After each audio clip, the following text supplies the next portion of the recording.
Muy buenas chicos, ¿qué tal? ¿Cómo estáis? Bienvenidos a otro vídeo más, bienvenidos el día de hoy a un vídeo bastante especial porque por primera vez vamos a analizar y comentar un adiestramiento militar argentino y además uno bastante reciente, de poco más de un año, y por si fuese poco, un ejercicio militar donde se va a llevar a cabo una disciplina de fuegos combinados multiarma o como se conoce en Argentina, multidominio, es decir, combinando todas las capacidades del ejército y otras ramas para llevar a cabo una operación o un simulacro de operación militar. Así que dicho esto, ¿qué os parece si empezamos con el vídeo? Bueno, ya estamos aquí, vídeo del canal Víctor Defensa, todo un referente en cuanto al mundo militar y de defensa argentino. Y lo primero que quiero ya comentar, porque esto es además un detalle muy importante y es algo que quiero que quede claro, tanto si sois fanáticos del mundo de la defensa y del mundo bélico, como si habéis dado con este vídeo por pura casualidad, y es el tema de que aquí se está viendo un detalle ya muy importante en el primer fotograma. ¿Cuál es o qué estamos viendo? Básicamente estamos viendo los SK-105 Cuirassier, diría que son estos, porque no me parecen el TAM, sinceramente, son los dos blindados que tiene Argentina, los dos tanques, por así decirlo. Este es más un cazacarros, pero bueno, eso es secundario. Lo importante está aquí, encima. ¿Esto qué es? Esto que estáis viendo encima del tanque, aquí se ve mejor en este, es una jaula antidrones. Y esto es muy importante porque tanto en la guerra de Ucrania, tanto Rusia como Ucrania, tanto Israel, están teniendo sendas guerras, todos sus blindados están con esto. Y esto es un detalle, un activo esencial para cualquier blindado del planeta y que tampoco estoy viendo yo mucho todavía incorporado. O sea, no os voy a explicar cómo revientan los drones el blindado, lo fácil que lo revientan y por qué las jaulas antidrones son tan importantes. Creo que es sumar uno más uno y tenéis la respuesta.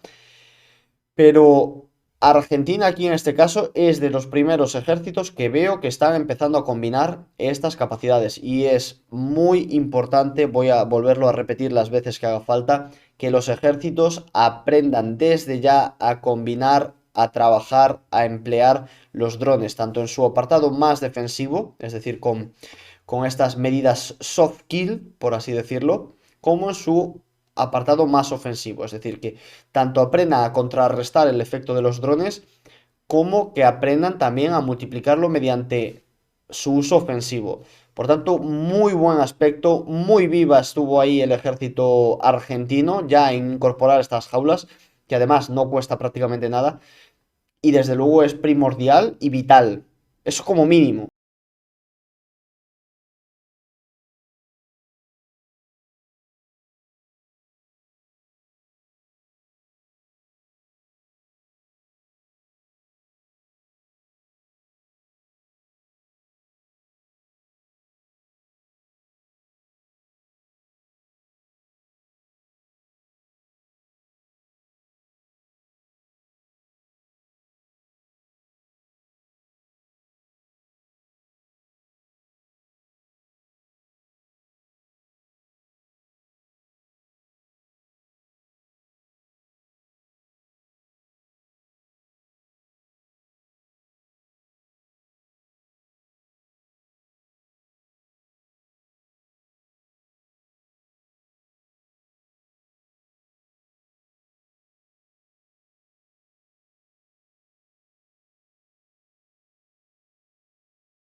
El ejercicio Oniquén fue una comprobación de los planes que estamos llevando adelante. Esto se ejecutó en dos lugares geográficos, una en la provincia de Neuquén y la otra aquí en la zona de baterías de Puerto Belgrano. Participaron alrededor de 5.000 efectivos. En términos de combustible, se consumieron tantos litros que podrían haber llenado 50 cisternas de 50.000 litros, lo que poniendo una detrás de la otra hubiese llegado a ocupar una distancia de 3 kilómetros y la cantidad de vehículos empleados hubiesen alcanzado una distancia uno detrás de otro de 19 kilómetros de largo. Con lo cual esto habla de la dimensión o del esfuerzo logístico que tomó esta actividad de adiestramiento operacional, donde participaron no solamente personal del ejército argentino, sino también de la Fuerza Aérea y de la Armada. Bueno, hay que ya empezar a desgranar estos datos que tenemos porque estamos hablando de unas maniobras, de unos ejercicios militares de gran entidad. O sea, no es para cualquier ejercicio que se despliegan a 5.000 efectivos y una cantidad de vehículos para crear un convoy de 19 kilómetros. Por tanto, primero de todo, cuando se va a desplegar tanta cantidad de efectivos se necesita dinero.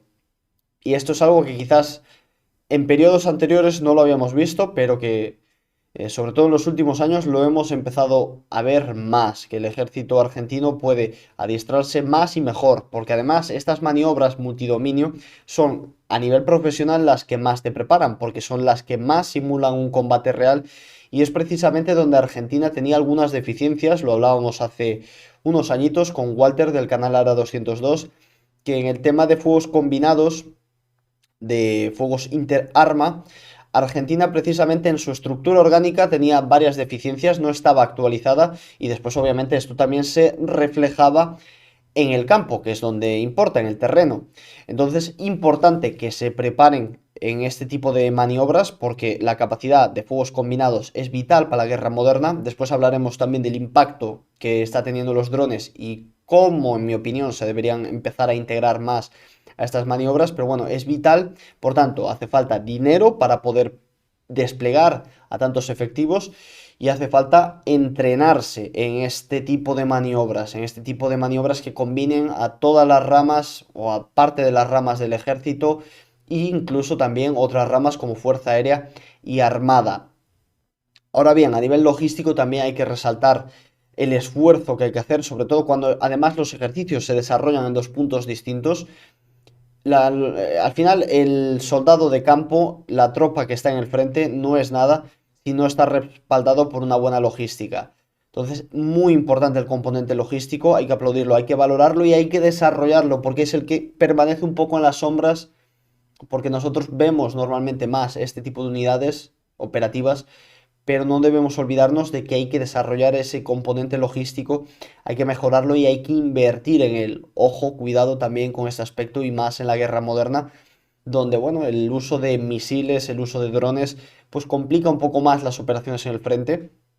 Entonces, importante también esto y sobre todo, bueno, a nivel personal lo que he notado es por un lado, una mejora del equipo personal del combatiente y una recuperación de algunos vehículos que sí que son bastante antiguos y corresponde a una modernización, y esto el ejército argentino y las Fuerzas Armadas argentinas lo saben, pero lo que es el equipo del combatiente, cuando empecé a ver vídeos del ejército argentino, a descubrir el ejército argentino hasta hoy, día 2025, pues ha habido una mejora palpable. Y si a eso le sumamos que ya poseen el dinero para llevar a cabo ejercicios de una entidad tan grande como estos, mejora bastante importante o considerable.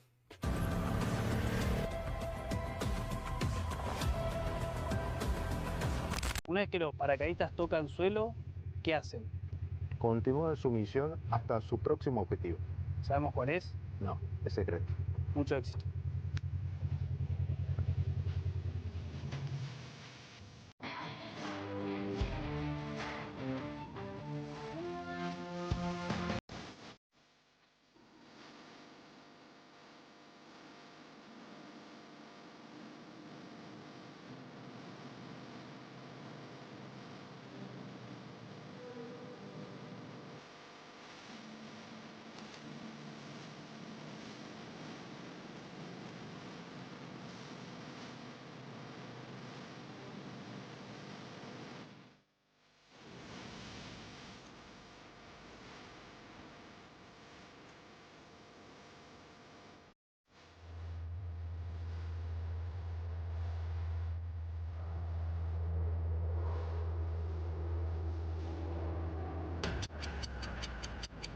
Acabo de llegar a la zona de lanzamiento. En este lugar, más de 60 paracaidistas van a tocar suelo. Acá se encuentra el capitán Bravo, que nos va a contar cuál es su misión dentro del ejercicio Aoniken. Vale, antes de pasar al siguiente bloque, quiero comentar algo también muy importante del nuevo paradigma de la guerra y es el tema de los lanzamientos, las proyecciones paracaidistas. Vamos a ver. Los paracaidistas, a su vez, junto con fuerzas especiales, su función teórica es asaltar la retaguardia del enemigo un poco antes que las unidades de choque principales. ¿Para qué? Principalmente para debilitar las defensas enemigas, localizar y neutralizar centros de mando y control, también para realizar sabotajes y golpes de mano, tanto, ya digo, fuerzas especiales como paracaidistas. Sobre todo, conseguir objetivos tácticos para que cuando los ingenieros vengan a desbloquear los obstáculos y la infantería entre, encontrarse un enemigo más debilitado y un poco una situación más caótica en sus líneas. Ahora bien, problemas que tenemos con las unidades paracaidistas en el siglo XXI, las defensas aéreas y el coste de los aparatos que transportan estos paracaidistas. En primer lugar, las defensas aéreas. Hoy en día existen tres anillos, tres capas de defensa aérea que son capaces de destruir este tipo de aviones a cientos de kilómetros incluso. O sea que llevar un regimiento de paracaidistas, vamos a decir 10, 12 aviones Hércules al frente hoy en día sería un auténtico suicidio. De esos 12 aviones probablemente no sobreviviría ninguno y muy difícilmente alguno de los paracaidistas podría llegar a tocar tierra. Estamos hablando de que países con tres anillos de defensa aérea tienen el anillo de baja cota, que incluso estos aviones tienen que volar a baja cota y por tanto son derribables ya desde el primer anillo de defensa aérea, el más básico, y veíamos antes un RBS 70 sueco operado por personal argentino, artillería antiaérea argentina, comprada a Suecia, pero ya vemos que esos misiles incluso pueden derribar este tipo de aviones. Por tanto, el paracaidismo militar está en entredicho su ventaja operativa, porque ya digo, es un auténtico suicidio y un gasto económico para el país perder 12 aviones de transporte o 15 aviones de transporte, los que sean un día, es obviamente un estrés. Esto cuando hablamos de combate convencional. Donde puede tener un encaje operativo el paracaidismo militar es en combate no convencional y asimétrico, especialmente contra fuerzas que carecen de medios de artillería antiaérea avanzados.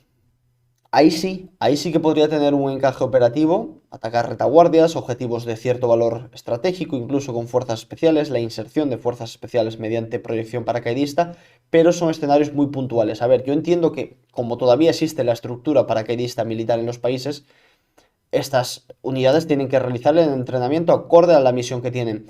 Pero es muy importante para las Fuerzas Armadas, para los ejércitos, para los estados mayores, ir empezando a vislumbrar la guerra del futuro, ir empezando a vislumbrar qué vale en el siglo XXI y qué no vale.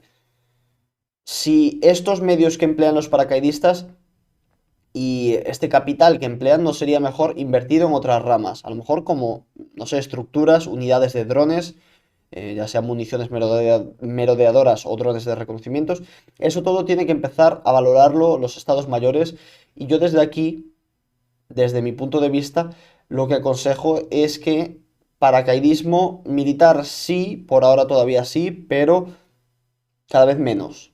Ir dedicando esos recursos a otras unidades que pueden tener más futuro a largo plazo.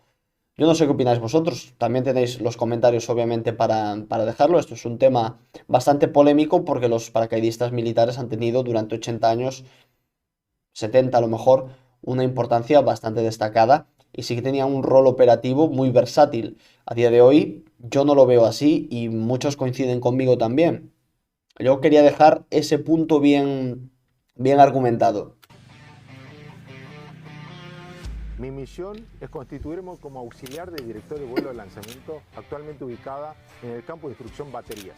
Una vez efectuado el lanzamiento por parte de los paracaidistas, es informarles si tienen alguna novedad con respecto al personal y material.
Simplemente mencionar un pequeño detalle que me parece también interesante y que es relevante que podáis saber, es que el tema de los centros de comando, control y comunicaciones, C2, C3, incluso C4,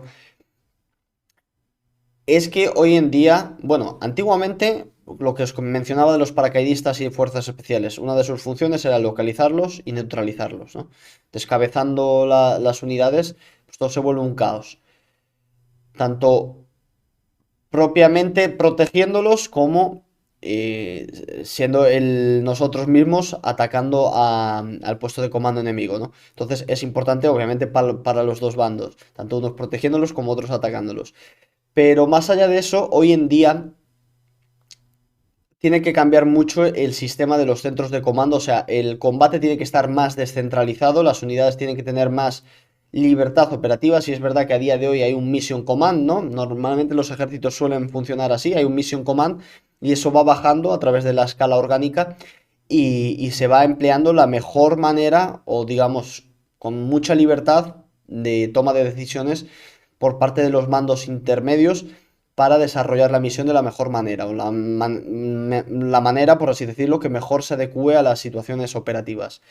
Pero a día de hoy, con el tema de los drones, con el tema de misiles de cruceros, misiles balísticos que pueden ser desplegados desde muchos tipos de sistemas, tener puestos de mando, centros de comando y control tan fijos y tan estáticos, yo para mí es un problema. Yo creo que hoy en día la toma de decisiones debería estar un poquito más descentralizada y no existir puestos de mando tan fijos donde se esté ahí prácticamente todo el estado mayor o la plana mayor de las unidades y que puedan ser abatidos de una. Entonces yo creo que tiene que ser un poquito más móvil y más versátil el centro de mando y la toma de decisiones a escala grande. Tiene que ser un poquito más móvil y más fluida. Entonces, bueno, estos son pequeños detalles que nos va dejando la guerra moderna que uno tiene que saber leer entre líneas y que se tienen que ir aplicando, ir adiestrando en situaciones mucho más complejas y con medios un poquito más distribuidos por el frente.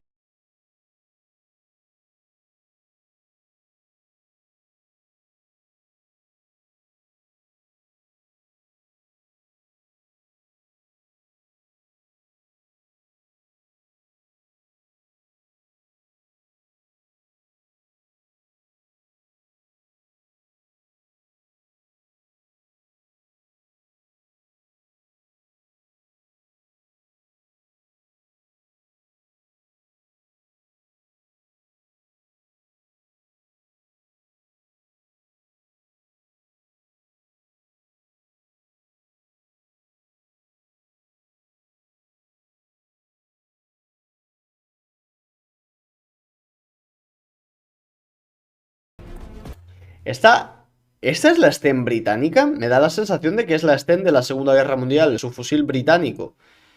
Si no la es muy parecido. Además tiene aquí el muelle de... O sea, es muy parecida. Tiene así un estilo más moderno, pero diría que es la Sten británica.